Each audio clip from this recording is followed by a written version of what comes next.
ஸ்ரீலங்காவில் பார்த்தீங்கன்னா இந்த நாட்களில் சரியான மாதிரி பெட்ரோல் பிரச்சனை போய்கிட்டு இருக்குது.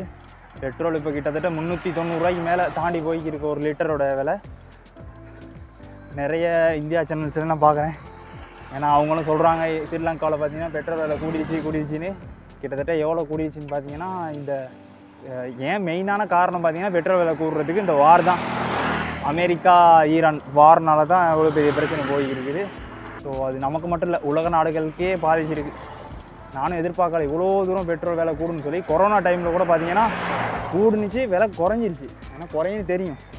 அதோட நம்மளோட ஸ்ரீலங்காவில் கோட்டா கோகம டைம்லலாம் தெரிஞ்சிருக்கும் என்ன மாதிரியான விலைக்கு போணுச்சுன்னு சொல்லி ஒரு லிட்டர் பெட்ரோல் விலை. ஸோ அதெல்லாம் பார்த்தீங்கன்னா எப்படியும் குறையுன்னு சொல்லி ஒரு நம்பிக்கை ஒன்று இருந்துச்சு. பட் இதெல்லாம் பார்த்தீங்கன்னா குறையிற மாதிரி விலங்கல். உலகமே பெட்ரோல் பிரச்சனைக்கு முகம் கொடுத்துருக்கு. பெட்ரோல் மட்டும் இல்லை, பெட்ரோல் டீசல் மண்ணெண்ணெய் அப்படின்னு சொல்லி எல்லாத்துமே பிரச்சனையாக தான் இருக்குது. கச்சா எண்ணெயிலேருந்து வரக்கூடிய எல்லா விதமான தொழில்களுமே இப்போ பார்த்திங்கன்னா பாதிக்கப்பட்டு தான் இருக்குது. கூடிய சீக்கிரம் இது வளமைக்கு திரும்பணும்னு சொல்லி நம்ம கடவுளை வேண்டிக்குவோம். வேறு என்ன செய்ய இருக்குது.